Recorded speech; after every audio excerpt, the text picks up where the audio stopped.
বাড়ি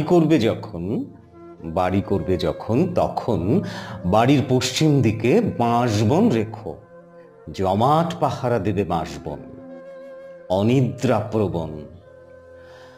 বাড়ির দক্ষিণে মহানিম গাছ রেখো, যে কোনো হাওয়ায় তার সৌহার্দ্রের সুমিত ক্ষরণ কেমন সমস্ত দিন স্থায়ী অভিজ্ঞতার মতন।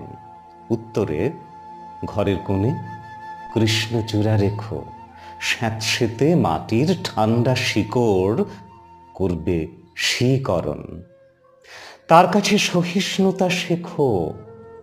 আর পূব দিকে রেখো দিঘি, সূর্য প্রণামের ক্ষণ, যথার্থ নিবিড় হবে অলোক রঞ্জন। দিঘির এপারে বসে থেকো, দিঘির এপারে বসে থেকো।